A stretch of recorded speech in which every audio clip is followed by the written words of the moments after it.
Selamat pagi, selamat hari Minggu Bapak Ibu Saudara-saudari. Gereja Every Nation menyambut Bapak Ibu Saudara-saudari yang baru bergabung bersama kami. Gereja Every Nation ada untuk menghormati Allah dan menjadikan murid. Kita patut bersyukur kepada Tuhan karena setiap pagi kasih-Nya selalu baru dalam hidup kita.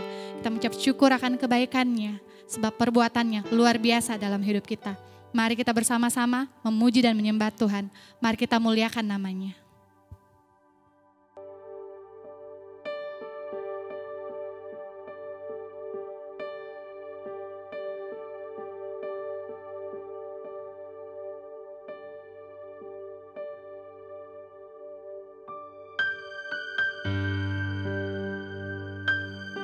Kami mengucap syukur akan Engkau Tuhan. Sebab tak ada yang sama seperti Engkau Allah kami. Kami naikkan pujian hanya bagi-Mu. Sebab hanya Engkau yang layak. Hanya Engkau yang layak terima pujian.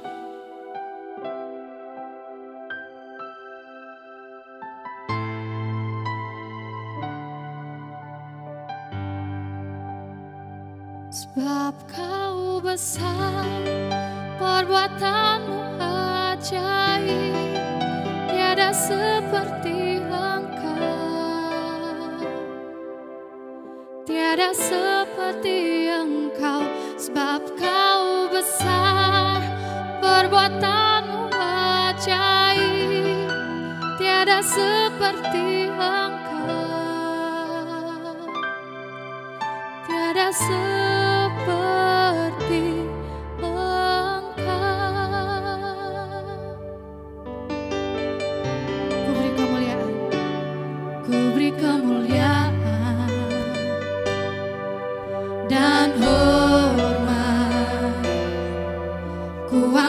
suara pujian, ku agungkan nama-Mu, ku beri kemuliaan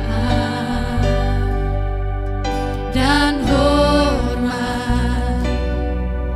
Ku angkat suara pujian, ku agungkan nama-Mu, sebab Kau besar, perbuatan-Mu ajaib, tiada seperti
Sebab kau besar.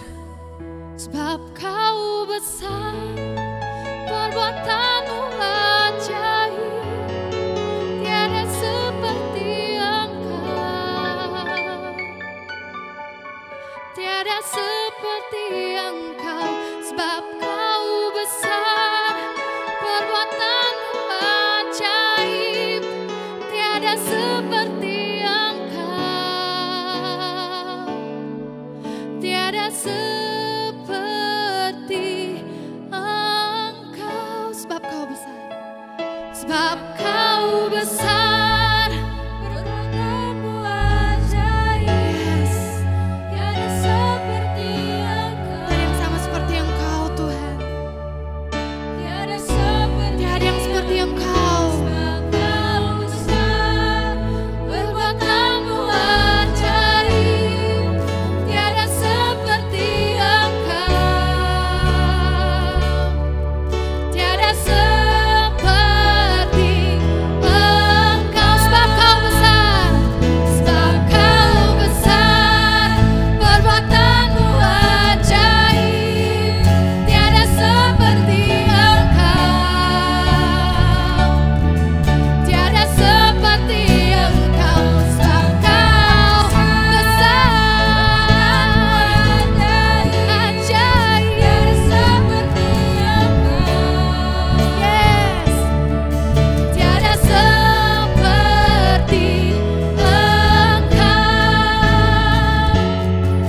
tiada seperti Engkau, tiada seperti Engkau.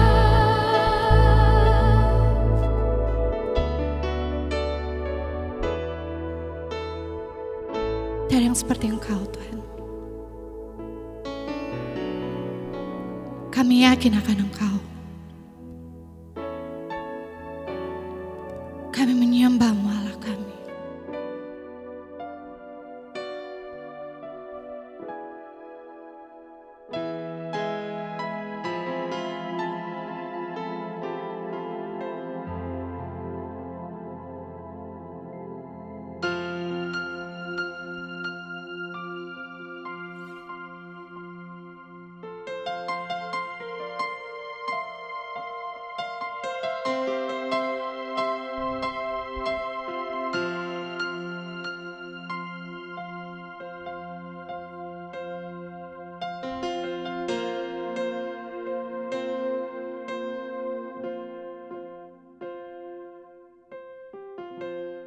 Ku menyembah dalam kudus hadirat-Mu, hampiri tata kasih karunia-Mu Bapa.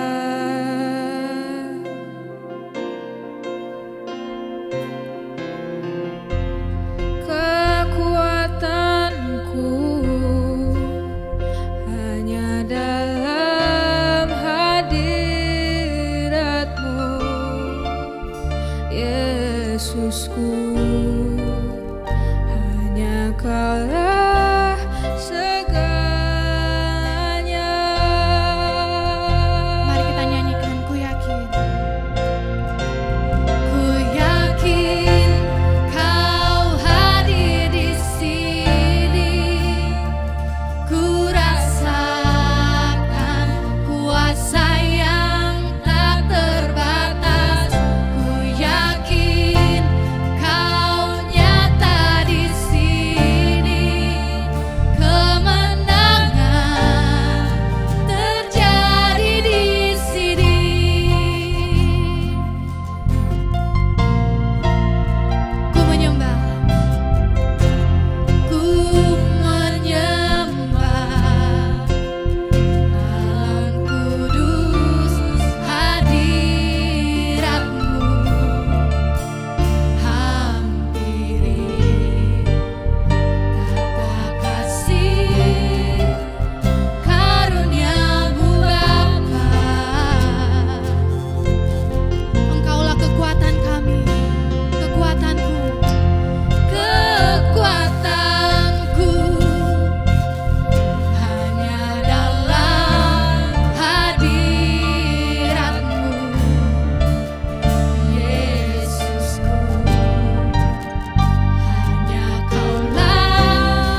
Kami percaya kemenangan terjadi di sini. Oleh karena Engkau Allah kami. Engkaulah kekuatan kami. Engkaulah sumber kuat kami. Tak ada yang sama seperti Engkau Tuhan. Segala pujian, segala hormat, segala kemuliaan hanya milik Engkau. Dulu, sekarang, dan sampai selama-lamanya. Hanya di dalam nama Yesus. Amin.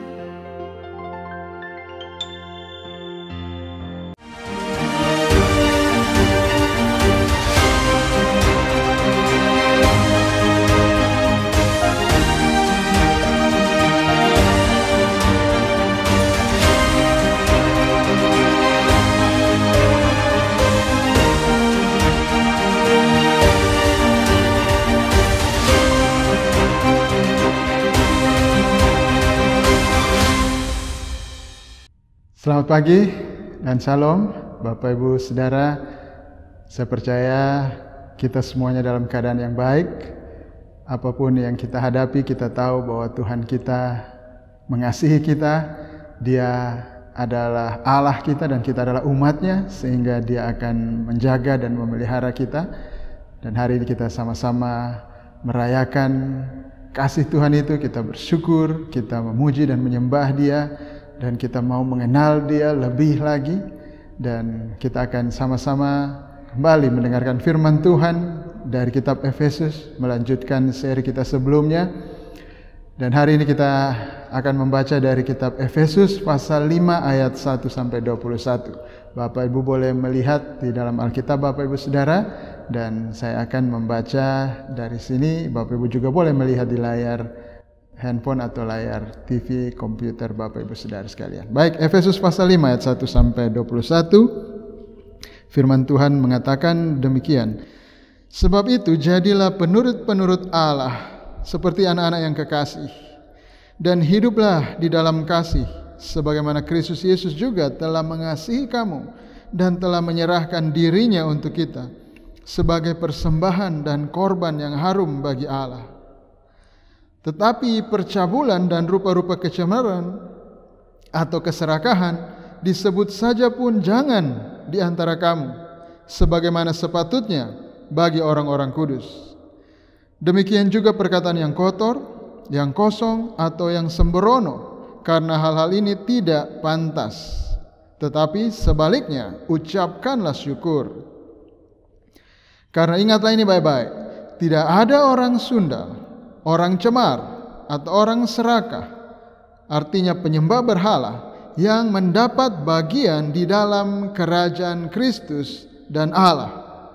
Janganlah kamu disesatkan orang dengan kata-kata yang hampa, karena hal-hal yang demikian mendatangkan murka Allah atas orang-orang durhaka. Sebab itu janganlah kamu berkawan dengan mereka. Memang dahulu kamu adalah kegelapan, tetapi sekarang kamu adalah terang di dalam Tuhan.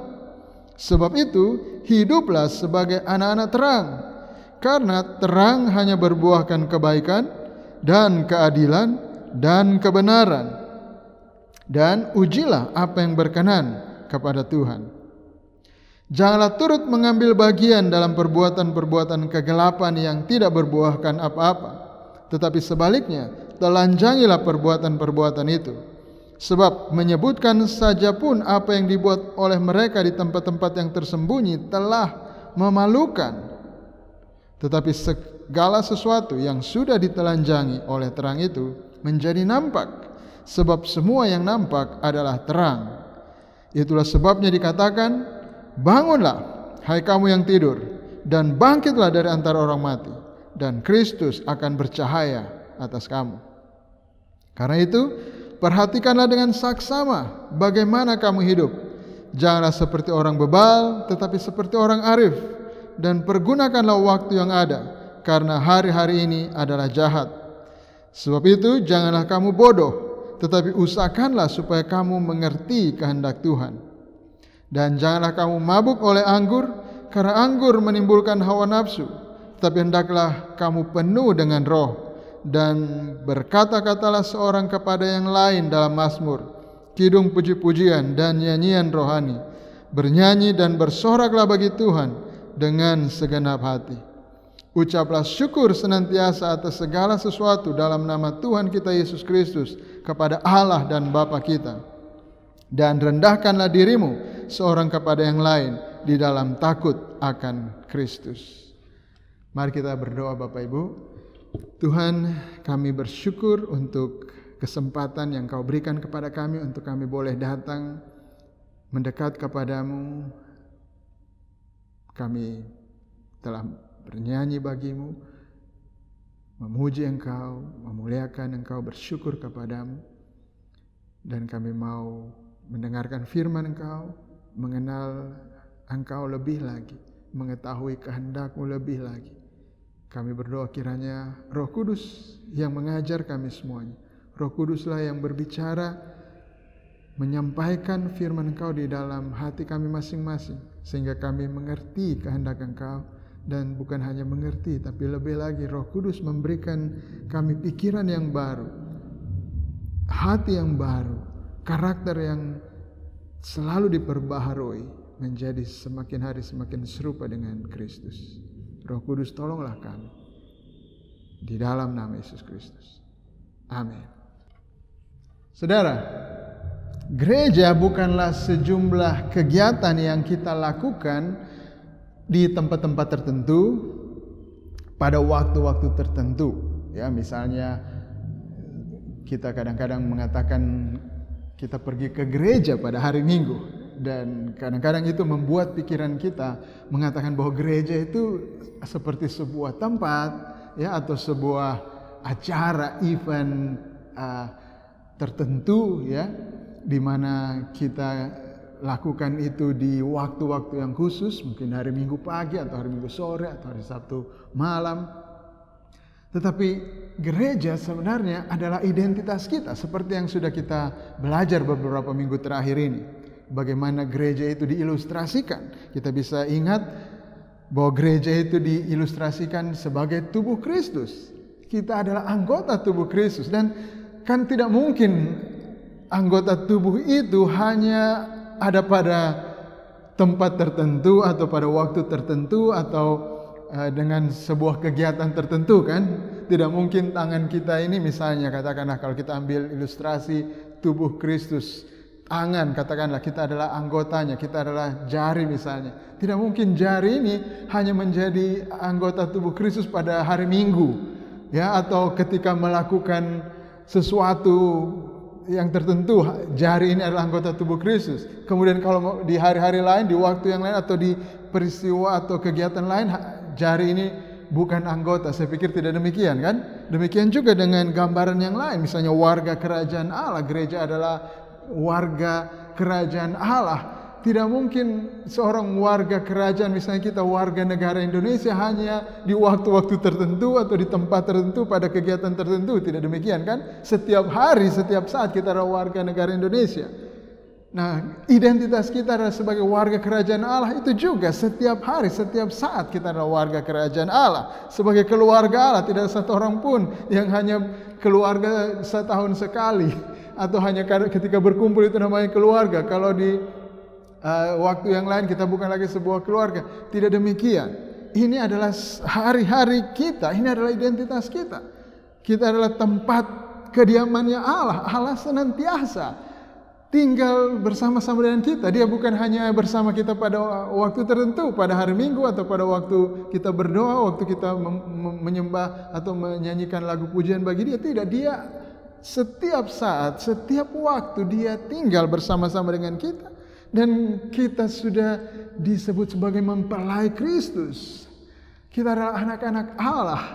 Bayangkan seorang istri, tidak mungkin, mana ada istri yang hanya identitas dia sebagai istri hanya pada waktu tertentu, pada peristiwa tertentu, pada kegiatan tertentu, kan tidak demikian. Namanya istri ya sepanjang waktu dia adalah seorang istri dari suaminya. Demikian kita adalah mempelai Kristus sepanjang waktu. Setiap saat kita adalah mempelai Kristus. Nah, karena itu kehidupan kita sebagai gereja adalah hidup kita sehari-hari. Kita tidak mengkotak-kotakan bahwa kehidupan kita bergereja ada ini pada satu waktu tertentu, kemudian ini pada hari Senin jam 8 sampai jam 5 itu bukan gereja. Itu adalah waktu saya bekerja. Nanti setelah pulang atau hari Minggu, nah ini namanya kehidupan saya sebagai gereja. Tidak demikian. Kita tidak mengatakan sewaktu kita di tempat kerja, wah saya bukan gereja di sini. Saya tidak perlu hidup menyembah Tuhan di sini di tempat kerja saya. Karena ini bukan gereja. Nanti hari Minggu baru saya menyembah Tuhan. Saudara, gereja adalah identitas kita. Ya. Dan ketika kita membaca tadi firman Tuhan Efesus 5 ayat 1 mengatakan, sebab itu jadilah penurut-penurut Allah seperti anak-anak yang kekasih. Identitas ini mendahului aktivitas. Identitas menentukan aktivitas kita. Bagaimana kita hidup, apa yang kita lakukan itu ditentukan oleh identitas kita. Dan gereja adalah identitas kita. Kita sudah menjadi manusia baru. Yesus Kristus telah melakukan pekerjaan yang sangat besar untuk kita. Dia telah mati di atas kayu salib, membayar semua dosa-dosa kita, menghancurkan semua penghalang yang membuat kita tidak bisa menjadi anak Allah, yang membuat kita jauh dari Allah, yang membuat kita adalah musuh Allah, yang adalah anggota kerajaan kegelapan yang ada di bawah kuasa si jahat. Dia telah melakukan pekerjaan yang hebat, yang membebaskan kita.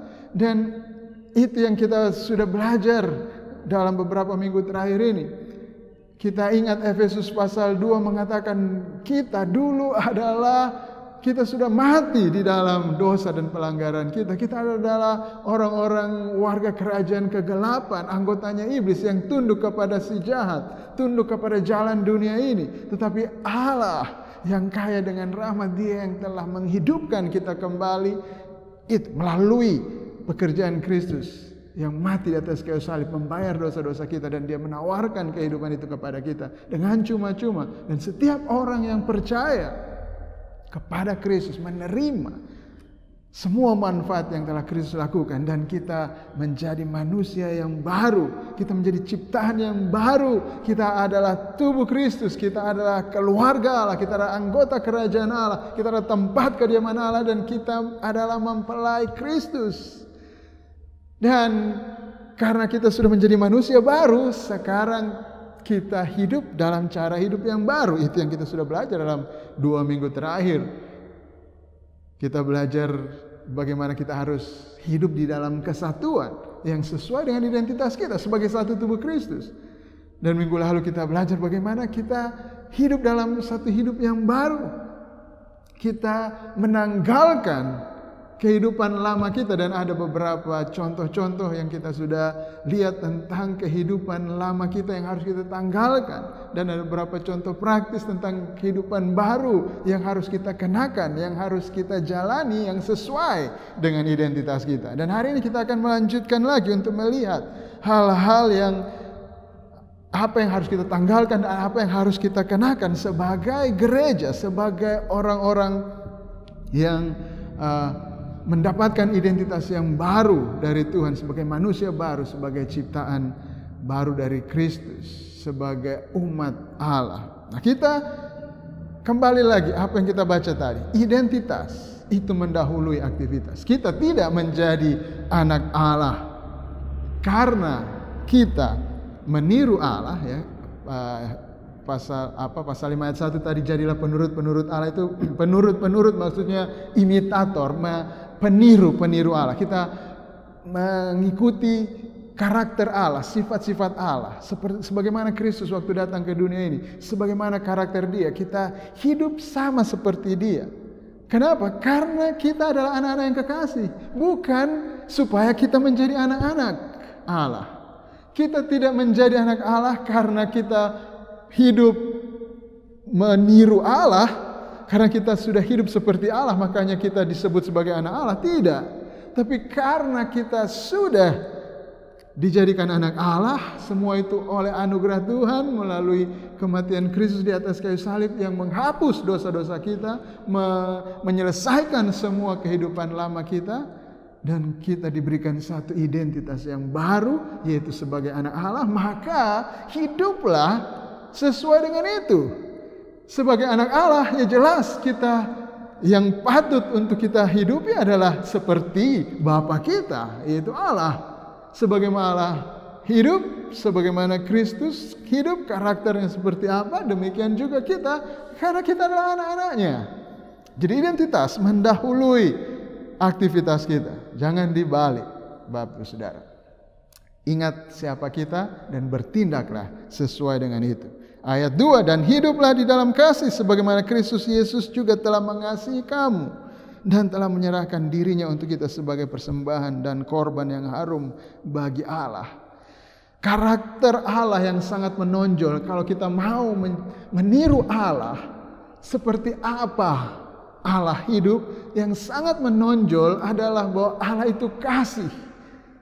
Ketika Kristus datang, apa yang begitu berbeda Kristus dengan yang lainnya adalah kasihnya.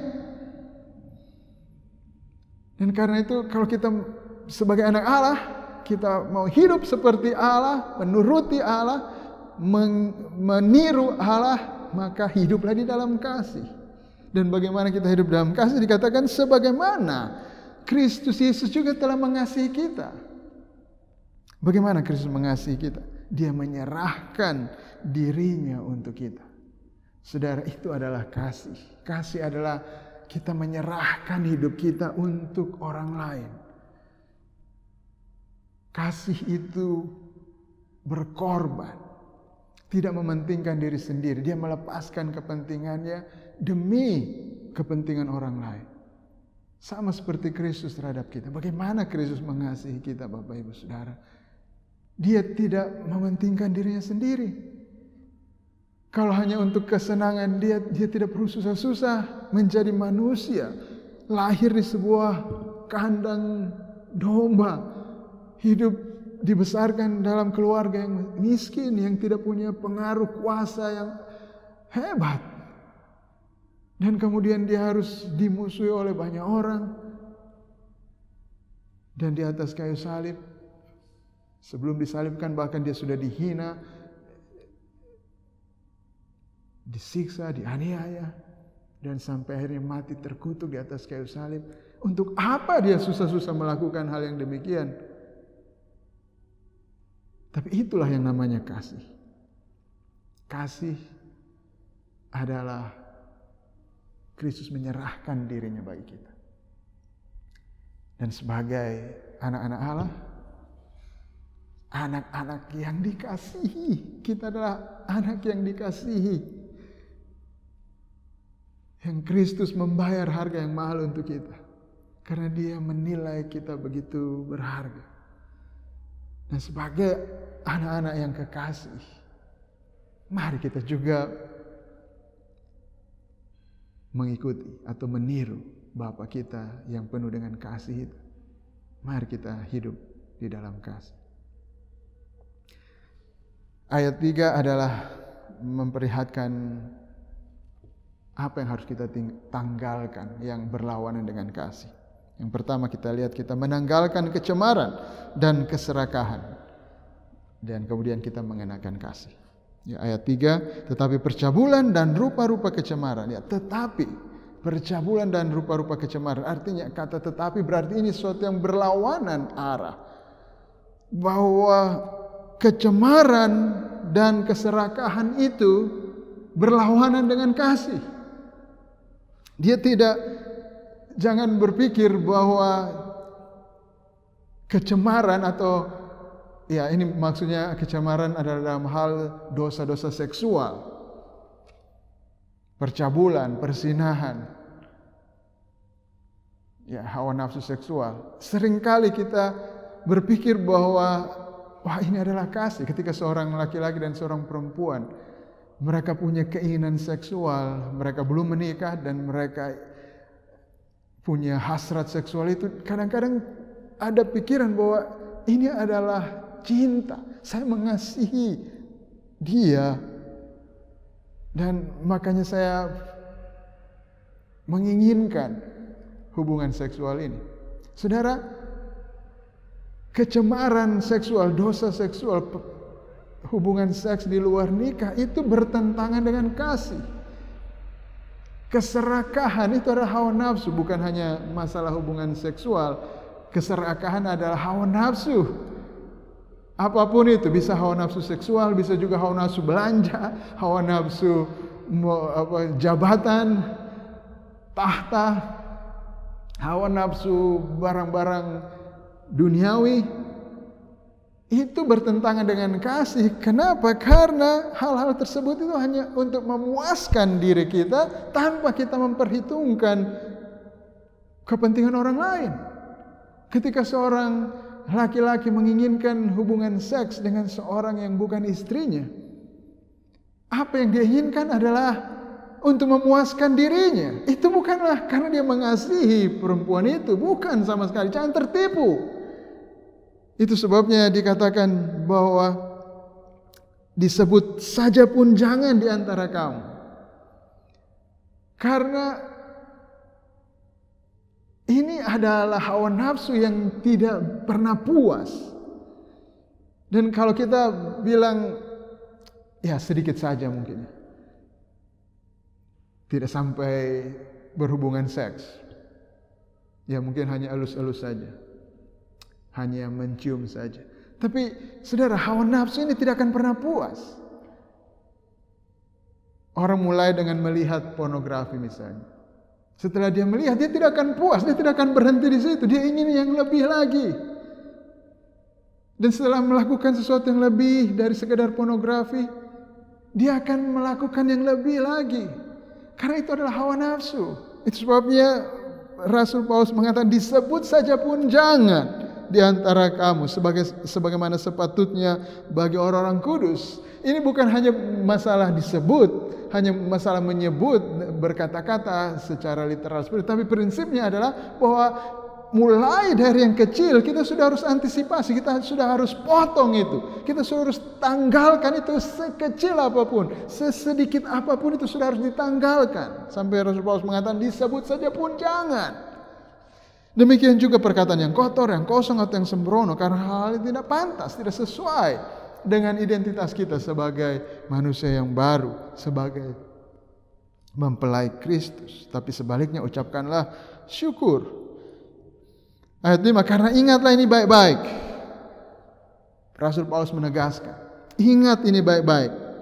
Tidak ada orang sundal, orang cemar, atau orang serakah, artinya penyembah berhala, yang mendapat bagian di dalam kerajaan Kristus dan Allah.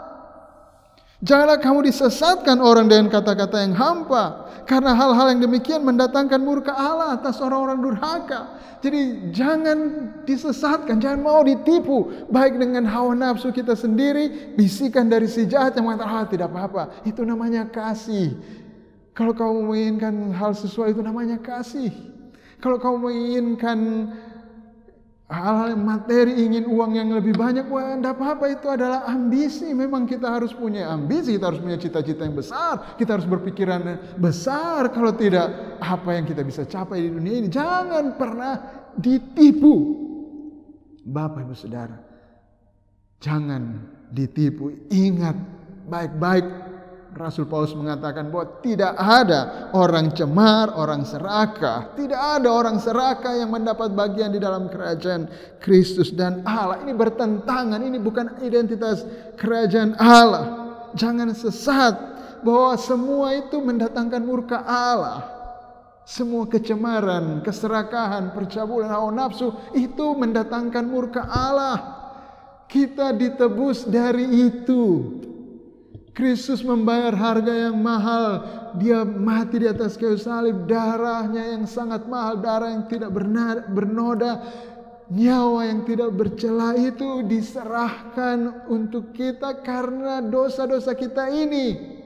Karena keserakahan, karena kecemaran. Kristus mati di atas kayu salib. Terkutuk karena itu semua.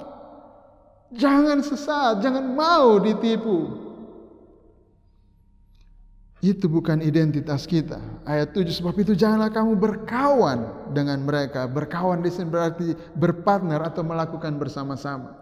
Bukan berarti kita tidak bisa berteman, bertegur sapa ataupun bergaul dengan orang-orang berdosa seperti ini. Bukan. kita perlu untuk bergaul dengan orang berdosa, untuk membuka mata mereka, untuk menerangi mereka.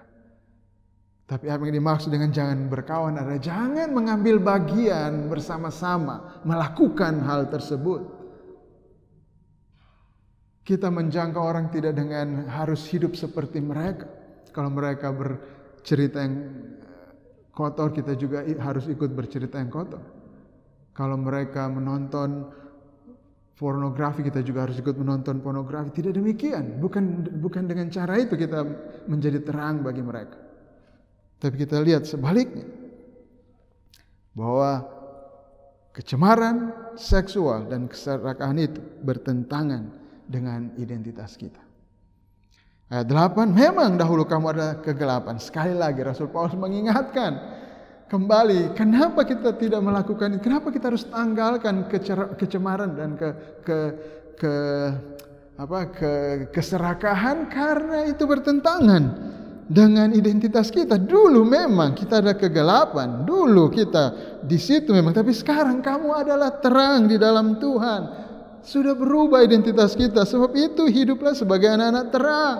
Hidup sesuai dengan identitas kita. Karena terang hanya berbuahkan kebaikan dan keadilan dan kebenaran. Dan ujilah apa yang berkenan kepada Tuhan. Jelas bahwa semua keserakahan, semua hawa nafsu, kecemaran itu bukan sesuatu yang baik. Itu bukan sesuatu yang adil. Itu bukan sesuatu yang sesuai dengan kebenaran. Berkata-kata yang kotor, berkata-kata yang dusta, itu bukanlah kebenaran. Itu bukan identitas kita sebagai anak terang. Ya. Ayat 11, janganlah turut mengambil bagian dalam perbuatan-perbuatan kegelapan yang tidak berbuahkan apa-apa, tetapi sebaliknya telanjangilah perbuatan-perbuatan itu. Sebab menyebutkan saja pun apa yang dibuat oleh mereka di tempat-tempat yang tersembunyi telah memalukan. Kita malah disuruh untuk menelanjangi perbuatan-perbuatan gelap itu. Dan bagaimana caranya? Bukan dengan kita mengecam dengan kata-kata, oh kamu orang durhaka, kamu orang cemar, kamu orang berdosa, kamu serakah. Bukan dengan berkata-kata seperti itu, tetapi dengan hidup sebaliknya dari itu. Demikianlah kita menerangi mereka.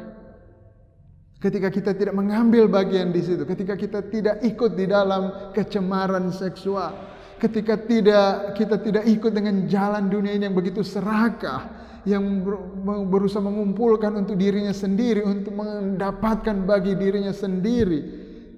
Ketika kita tidak mengikuti jalan itu, tapi kita sebaliknya hidup di dalam kasih, kita melakukan hal yang baik, yang adil, yang benar, kita berkorban, kita memberikan diri kita, menyerahkan diri kita untuk keselamatan orang lain. Demikianlah kita menelanjangi perbuatan-perbuatan kegelapan itu. Dan seingatkan kembali apa yang di ayat 2 dikatakan, bahwa apa yang Kristus lakukan itu, hidup di dalam kasih, yang menyerahkan dirinya itu adalah korban yang harum, yang berkenan di hadapan Allah. Saudara, inilah identitas kita yang berkenan di hadapan, yang sesuai dengan apa yang telah Allah rancang, yang Allah ciptakan kita sebagai dengan cara yang baru, ciptaan yang baru, adalah kita hidup di dalam kasih. Ayat 13, tapi segala sesuatu yang sudah ditelanjangi oleh terang itu menjadi nampak, sebab semua yang nampak adalah terang.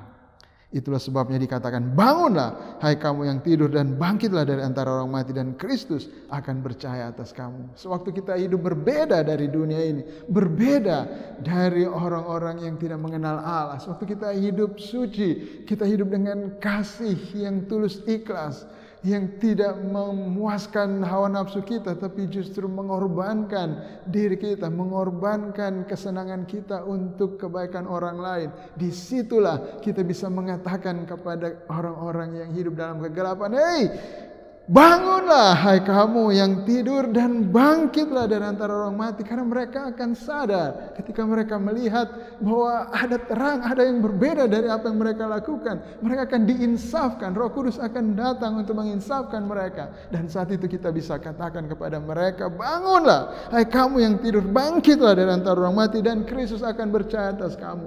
Kamu akan menjadi ciptaan yang baru, kamu akan mendapatkan kehidupan yang baru. Di dalam terang satu kehidupan yang luar biasa, yang kekal. Jadi hari ini kita belajar, pertama kita harus menanggalkan kecemaran seksual dan keserakahan itu. Kemudian kita mengenakan kasih. Yang kedua adalah kita menanggalkan kebebalan dan mengenakan kearifan. Ayat 15. Karena itu perhatikanlah dengan seksama bagaimana kamu hidup. Janganlah seperti orang bebal, tetapi seperti orang arif. Jangan bebal, tanggalkan kebebalan. Dan kenakanlah kearifan, kebijaksanaan. Nah, kebijaksanaan, bijaksana, pintar, yang Tuhan tidak pernah berbicara soal pintar ini dalam hal pengetahuan intelek. Ya.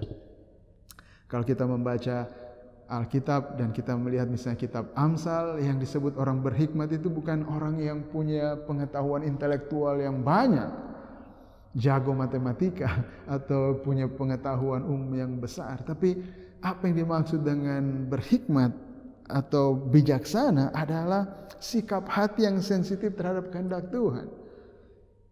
Sebab dikatakan jangan bebal. Orang bebal itu seperti hewan yang harus dicambuk baru dia jalan. Ya, yang harus dikendalikan dengan tali kekang, yang tidak sensitif terhadap kehendak Tuhan. Tapi orang yang berhikmat, Tuhan memberikan kita akal budi yang baru, hati yang baru. Ini manusia baru kita. Pengertian kita diterangi. Kita mengerti kehendak Tuhan. Dan kita sensitif terhadap itu. Kita tahu bahwa ini kehendak Tuhan. Ini bukan kehendak Tuhan. Ini adalah kekejian bagi Tuhan. Karena kita manusia baru. Dan saudara hidup di situ, sensitif. Jangan bebal.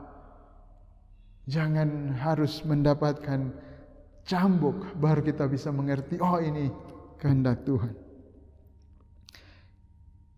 Ayat 16, pergunakanlah waktu yang ada karena hari-hari ini adalah jahat. Ini orang bijaksana adalah kita mempergunakan kesempatan semaksimal mungkin untuk melakukan hal yang baik. Hari-hari ini adalah jahat, maksudnya ini adalah dunia yang telah jatuh. Dunia yang dikuasai oleh si jahat, yang penuh dengan dosa, dan kita sudah dipindahkan dari dunia yang jahat ini, yang berdosa ini. Kita sudah dipindahkan ke dalam Kristus, ke dalam kerajaannya. Karena itu kita mesti hidup berbeda. Kita tidak lagi mempergunakan waktu kita untuk hal-hal yang tidak berguna seperti yang dilakukan atau yang kita lakukan dulu. Hal-hal yang jauh daripada Tuhan. Tapi sebaliknya kita bukan hanya bermalas-malasan atau berpangku tangan, tetapi maksudnya adalah kita melakukan sebaliknya. Bahwa kita melakukan hal-hal yang baik, yang mendatangkan kebaikan untuk orang lain itu semaksimal mungkin dengan waktu yang kita miliki, yang Tuhan berikan kepada kita. Jangan habiskan waktu untuk main game. Jangan habiskan banyak waktu hanya untuk menonton TV. Itu tidak ada yang salah dengan semuanya itu. Itu bukan sebuah dosa. Tetapi jangan berlebihan sehingga kita kehilangan banyak sekali kesempatan untuk melakukan hal-hal yang baik. Kita bisa pakai waktu kita untuk belajar tentang Tuhan. Kita bisa pakai waktu kita untuk menolong orang lain. Kita bisa pakai waktu kita untuk menguatkan orang lain, untuk berdoa. Ada begitu banyak hal yang bisa kita lakukan dengan waktu yang kita miliki. Sewaktu kita antri, jangan marah. Kita bisa pakai waktunya semaksimal mungkin sewaktu kita antri dengan membaca Alkitab, dengan berkomunikasi dengan Tuhan. Saudara, itu orang bijak. Mempergunakan waktu semaksimal mungkin untuk melakukan hal-hal yang baik.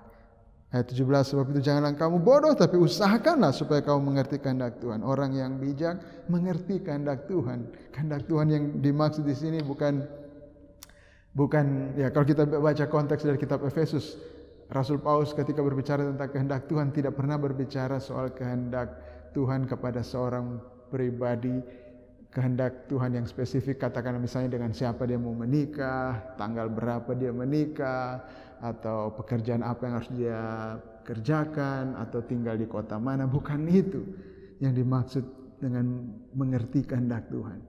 Tapi yang dimaksud dengan kehendak Tuhan ketika kita membaca konteks dari kitab Efesus, kehendak Tuhan yang selalu disampaikan oleh Rasul Paulus adalah kehendak Tuhan tentang rencana keselamatannya. Jangan kita bodoh terhadap itu. Kita mesti tahu apa kehendak Tuhan dalam artian apa rancangan keselamatannya.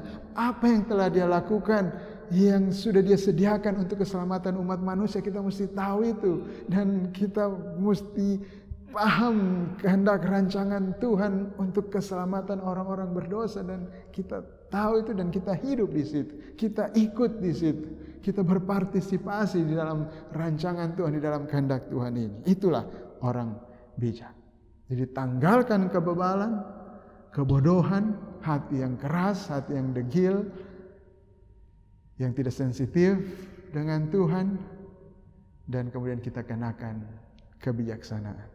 Hati yang sensitif terhadap kehendak Tuhan, terhadap hati Tuhan. Dan kemudian yang ketiga, kita menanggalkan kemabukan dan mengenakan Roh Kudus. Di ayat 18, janganlah kamu mabuk oleh anggur, karena anggur menimbulkan hawa nafsu, tetapi hendaklah kamu penuh dengan Roh. Kenapa dikontraskan kemabukan dengan dipenuhi oleh Roh Kudus? Kemabukan itu membuat orang kehilangan penguasaan diri. Tapi sebaliknya, Roh Kudus membuat kita menguasai diri. Jadi jangan terbalik ya. Jangan pikir kalau kita dipenuhi Roh Kudus atau kita pikir sama dengan mabuk. Orang bilang mabuk oleh anggur berarti dia dikendalikan oleh anggur, dia tidak bisa mengendalikan diri sendiri. Maka penuh dengan Roh juga berarti kita juga kehilangan kesadaran kita, dan kemudian kita dipengaruhi oleh Roh, kita digerakkan oleh Roh dan kehilangan kesadaran kita. Tidak demikian. Justru ini adalah kontras, sebaliknya. Mabuk oleh anggur, orang mabuk kehilangan akal sehatnya. Dia tidak melihat realitas yang sesungguhnya. Dia ada dalam halusinasi, dalam ilusi. Sebaliknya orang dalam Roh Kudus sadar tentang realitas. Karena itu dia menguasai dirinya. 2 Timotius 1 ayat 7, sebab Allah memberikan kepada kita bukan roh ketakutan, melainkan roh yang membangkitkan kekuatan, kasih, dan ketertiban. Ketertiban ini ada penguasaan diri. Itu Roh Kudus berarti membuat kita menguasai diri. Dipenuhi Roh Kudus berarti kita menyerahkan diri kita kepada Roh Kudus untuk membuat kita semakin serupa dengan Kristus. Terjemahan lain bukan dipenuhi dengan Roh Kudus, tapi dipenuhi oleh Roh Kudus. Nah, dipenuhi dengan apa? Di dalam kitab Efesus kita melihat bahwa kita jemaat ada kepenuhan Kristus, bahwa kita menuju kepada kedewasaan di dalam Kristus. Jadi ketika kita menyerahkan diri kita kepada Roh Kudus, ya ini yang dimaksud supaya kita secara perintahnya, perintah yang pasif ini, dipenuhilah dengan Roh Kudus, dipenuhilah oleh Roh Kudus. Jadi apa yang kita perlu lakukan adalah menyerahkan diri kepada Roh Kudus, tunduk kepada Roh Kudus. Jangan melawan Roh Kudus, tapi tunduk kepada Roh Kudus. Dan dengan demikian Roh Kudus itu akan membuat kita penuh dengan Kristus. Kita menjadi imitator Allah, penurut Allah ya, peniru Allah. Kita menjadi serupa dengan Kristus karena Roh Kudus yang mengerjakan itu dalam kita. Sewaktu kita hidup sesuai dengan identitas kita, yaitu menyerahkan diri kita kepada Roh Kudus. Roh Kudus ambil alih. Dan bagaimana hal itu terjadi? Roh Kudus bekerja memenuhi kita dengan Kristus adalah dengan memenuhi kita dengan firman Tuhan, dengan pengenalan akan Kristus. Di dalam kitab Kolose yang mirip dengan Efesus ini dikatakan bahwa hendaklah perkataan Kristus diam dengan segala kekayaan di dalam kamu. Jadi waktu kita mau menyerahkan diri kita kepada Roh Kudus untuk memenuhi kita bisa datang dengan membaca firman Tuhan, Alkitab kita, untuk mengenal Tuhan lebih lagi. Dan hasilnya ketika Roh Kudus itu bekerja di dalam kita, ayat 19 dikatakan, dan berkata-katalah seorang kepada yang lain dalam mazmur, kidung puji-pujian dan nyanyian rohani, bernyanyi dan bersoraklah bagi Tuhan dengan segenap hati.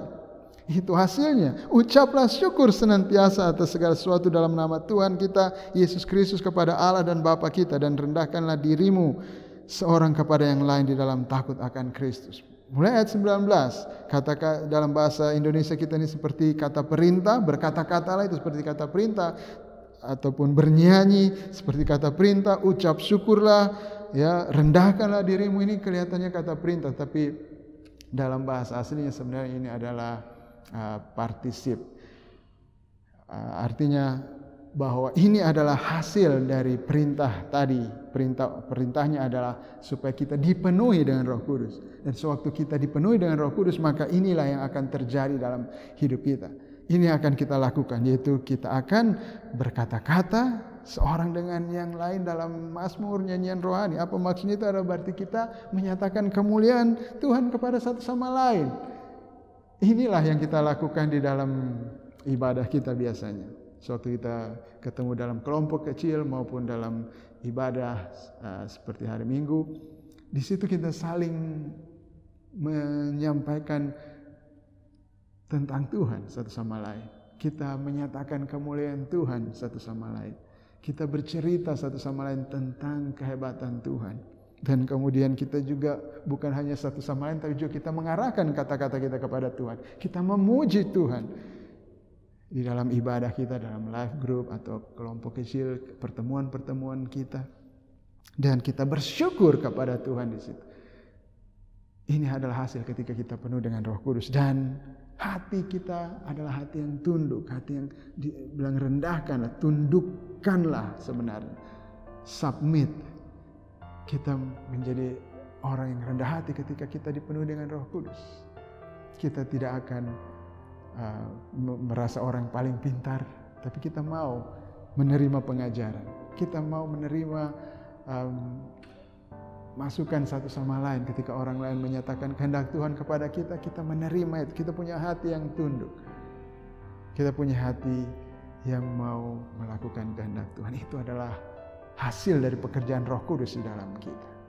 Nah, inilah kehidupan kita yang sesuai dengan identitas kita. Kita sebagai gereja, kita menanggalkan kehidupan lama dan mengenakan kehidupan baru kita. Kita sama-sama sudah belajar beberapa contoh, berbagai aspek dari hal-hal ini. Jadi mari Bapak Ibu Saudara, kita hidup sesuai dengan identitas kita sebagai umat Allah. Kita disebut orang Kristen. Kristus kecil yang serupa dengan Kristus, yang mirip dengan Kristus, yang meniru Kristus. Mari kita hidup sesuai dengan itu, karena memang kita adalah anak-anak Allah. Kita adalah mempelai Kristus. Mari kita berdoa.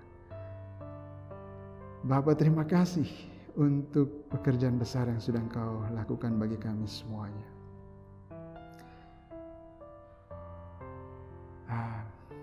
Luar biasa apa yang sudah Engkau kerjakan bagi kami, Tuhan. Kami tidak mungkin merubah identitas kami sendiri. Tidak mungkin kami bisa merubah sifat kami yang berdosa, yang adalah anak-anak murka Allah. Tidak mungkin kami bisa menghidupkan diri kami yang mati terhadap Engkau Tuhan. Tidak mungkin. Namun Engkau sendirilah yang kaya dengan kemurahan, yang telah menghidupkan kami, memindahkan kami dari kerajaan kegelapan, masuk ke dalam kerajaan terang, kerajaan Anakmu yang kekasih. Engkaulah yang telah memindahkan kami dari Adam, manusia yang telah jatuh ke dalam dosa, kepada Kristus, Adam kedua, manusia yang sempurna, yang melakukan kehendak Engkau dengan sempurna. Engkau telah menjadikan kami anak-anak-Mu, anak-anak kekasih-Mu, mengadopsi kami. Engkau telah tinggal di tengah-tengah kami. Engkau menjadi Allah kami menjadi umat-Mu. Dan bahkan kami menjadi mempelai Kristus yang sangat dikasihi. Karena itu Tuhan, biarlah kami hidup sesuai dengan kehendak Engkau. Biar kami hidup sesuai dengan identitas kami itu. Roh Kudus, tolonglah kami untuk kami hidup sesuai dengan identitas kami, supaya dunia bisa melihat Kristus melalui gereja-Mu. Dan orang-orang berdosa boleh datang kepada terang itu, datang kepada Kristus, dan mereka memperoleh keselamatan mereka. Mereka pun diubahkan, dipindahkan menjadi ciptaan yang baru, tinggal di dunia yang baru di dalam Kristus. Terima kasih Bapa, kami bersyukur untuk semuanya di dalam nama Yesus Kristus. Amin. Bapak Ibu Saudara yang kekasih, kita akan sama-sama hari ini melakukan perjamuan kudus. Kita mau mengingat perbuatan Tuhan yang begitu besar. Seperti ayat yang kita baca tadi, bahwa Kristus mengasihi kita dengan menyerahkan dirinya sebagai persembahan, korban yang harum kepada Allah. Hari ini kita mau merayakan, mengingat kasih Kristus yang begitu besar, bahwa Dia menyerahkan dirinya, mati di atas kayu salib untuk mengikat perjanjian dengan kita, untuk menikah dengan kita, menjadikan kita mempelai gerejanya, mempelainya. Dan Dia mengikat perjanjian kekal dengan kita. Dia menikah dengan kita dan tidak akan meninggalkan kita, tidak akan menceraikan kita. Tapi selama-lamanya kita akan menjadi mempelai Kristus yang dikasihinya. Selama-lamanya kita akan terus menikmati kebaikan-kebaikannya, kekayaannya, kemuliaannya. Itu adalah pekerjaan yang sangat besar oleh Kristus, yang perlu untuk senantiasa kita ingat, yang perlu senantiasa untuk kita rayakan. Tidak ada hal yang lebih besar daripada itu Bapak Ibu Saudara. Jadi sama-sama mari dengan penuh sukacita saat ini kita datang dan mengingat kerjaan Tuhan yang begitu besar di dalam kehidupan kita. Bapak Ibu boleh mempersiapkan roti dan anggur, dan kita akan sama-sama melakukan perjamuan kudus ini. Saat ku masuk ke hadirat-Mu, bawa persembahan ke tempat kudus-Mu, pujian ku naikkan, sembah ku berikan bagi-Mu Allah yang mulia.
Tuhan, terima kasih.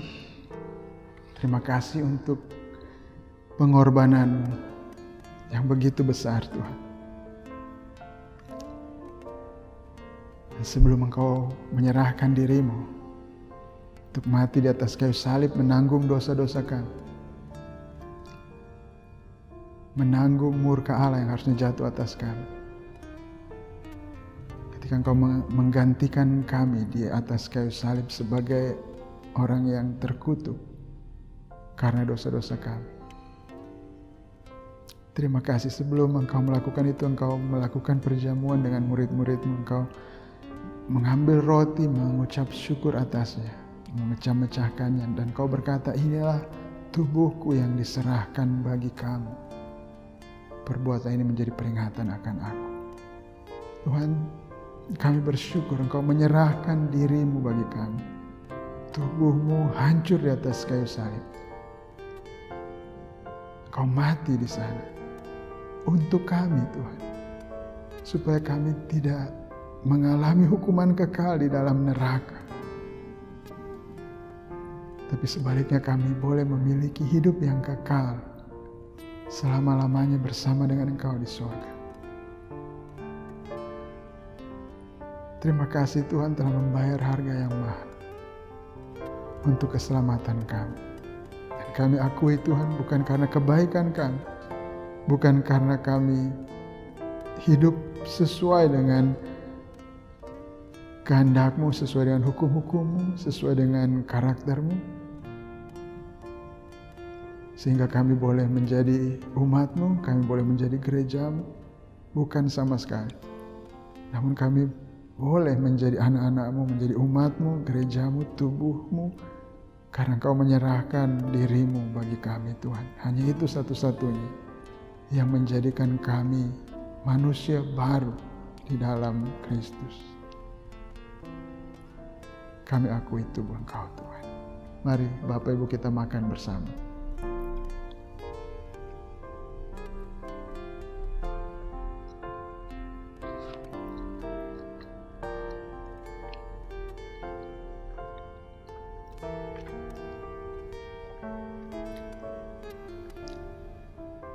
Engkau mengambil cawan sesudah makan, dan Engkau berkata, darah ini, cawan ini adalah darah perjanjian baru yang ditumpahkan bagi kamu.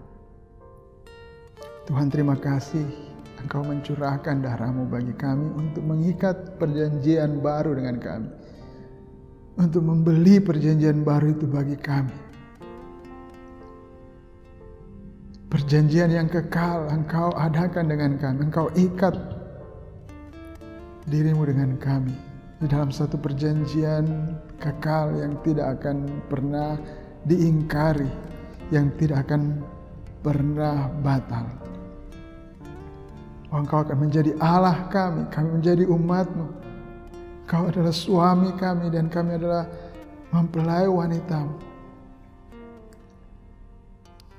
Tuhan, begitu besar kasih-Mu buat kami, sehingga Engkau menjadikan kami mempelai-Mu dengan menyerahkan diri-Mu, mencurahkan darah-Mu. Darah yang sangat mahal, yang tidak jauh sekali, tidak sebanding dengan kami. Kami hanya kotor, rendah, tidak pantas untuk dibeli dengan darah-Mu yang begitu mahal. Namun karena kasih-Mu yang besar kepada kami, Engkau menghargai kami dengan darah-Mu yang begitu mahal, sangat mahal, yang tidak ada satupun yang sebanding nilainya dengan darah-Mu yang mahal itu, nyawa-Mu yang sangat berharga itu, Tuhan. Dan Tuhan, kami akui, bukan karena kami orang baik, bukan karena kami orang terhormat yang bisa melakukan sesuatu yang membawa keuntungan bagi Engkau sehingga kami boleh menjadi mempelai-Mu, sehingga kami boleh menjadi tubuh-Mu, semata-mata karena kasih-Mu saja. dan Engkau membayar dengan harga yang tertinggi, yaitu dengan darah-Mu yang mahal. Hanya itu saja yang melayakkan kami, membersihkan kami, menyucikan kami, sehingga kami menjadi mempelai Engkau yang tidak bercacat dan tidak bercela. Terima kasih Tuhan untuk darah-Mu. Terima kasih. Mari kita minum bersama Bapak Ibu Saudara. Besar anugerah-Mu, Kau selamatkan hidupku. Ku menjadi ciptaan yang baru oleh kuasa darah-Mu. Ku menjadi ciptaan yang baru oleh kuasa darah-Mu. Ku menjadi ciptaan yang baru oleh kuasa darah-Mu. Amin. Amin. Luar biasa kasih Tuhan untuk kita. Bapak Ibu Saudara yang saya kasih, ingat selalu ini. Ingatlah ini. Bahwa Kristus begitu mengasihi kita dan Dia sudah menjadikan kita umatnya, mempelainya. Dan karena itu mari kita hidup sesuai dengan itu. Tidak ada yang lebih terhormat, tidak ada yang lebih berharga, tidak ada yang lebih mulia daripada ini. Hidup sebagai umat Allah, sebagai gerejanya Tuhan, sebagai mempelai Kristus. Mari kita pun mengasihi Dia dengan segenap hati kita dan mengasihi semua orang sebagaimana Allah mengasihi kita. Dan kita akan memberi persembahan kita kepada Tuhan saat ini. Bapak Ibu, seperti Kristus telah mengasihi kita, mari kita pun mengasihi orang-orang dan kita bisa menunjukkan atau melakukan kasih kita itu dengan memberi apa yang sudah Tuhan berikan kepada kita dalam bentuk uang. Dan hari ini kita akan membawa persembahan itu, persembahan kasih kita kepada Tuhan. Dan kita juga menyediakan rekening khusus untuk saudara yang mau membantu orang-orang miskin, orang-orang cacat, ya, orang-orang yang tidak mampu, mereka yang berkekurangan. Ada rekening social responsibility yang nanti akan tampil di layar kaca. Bapak Ibu Saudara, Bapak Ibu boleh transfer ke rekening tersebut. Dan Bapak Ibu juga tentu saja saudara-saudara boleh memberikan juga untuk pekerjaan pelayanan di gereja. Ya, di gereja dalam artian gereja yang biasa kita sebut dengan gereja, ya. Untuk melakukan pemberitaan Injil, untuk adanya ya kegiatan-kegiatan kita, kehidupan kita bersama, ya. Bapak Ibu juga boleh memberikan di situ semuanya. Ya, mari kita datang dengan persembahan kita, dengan ucapan syukur kepada Tuhan, kita berikan dengan sukacita. Bapa, kami bersyukur dan kami bersukacita untuk apa yang Kau berikan kepada kami. Semua yang kami miliki saat ini adalah berkat daripada-Mu. Dan kami menerima lebih dari yang kami butuhkan. Dan kami tahu Engkau memberkati kami supaya kami bisa menjadi berkat bagi banyak orang. Supaya orang-orang bisa datang dan melihat kasih-Mu, kemuliaan-Mu, keselamatan yang daripada-Mu. Dan karena itu kami datang membawa persembahan kami dengan sukacita, dengan iman. Dan kiranya persembahan ini Engkau gunakan Tuhan. Ataupun Engkau memberi hikmat kepada pemimpin-pemimpin dalam gereja yang akan memakai uang ini untuk kemuliaan Engkau saja, untuk membawa orang terhilang datang kepadamu, dan jemaat-Mu semakin teguh, semakin dikuatkan, semakin serupa dengan Kristus, bertumbuh dewasa ke arah Engkau. Terima kasih Bapa, di dalam nama Yesus Kristus. Amin. Kau besar, perbuatan-Mu ajaib, tiada seperti Engkau. Tiada seperti Engkau, sebab Kau besar, perbuatan-Mu ajaib, tiada seperti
Bapak Ibu, saudara yang saya kasihi, mari terimalah berkat Tuhan. Tuhan memberkati engkau dan melindungi engkau. Tuhan menyinari engkau dengan wajah-Nya dan memberi kasih karunia-Nya kepadamu. Tuhan menghadapkan wajah-Nya kepadamu dan memberi engkau damai sejahtera. Di dalam nama Yesus Kristus. Amin.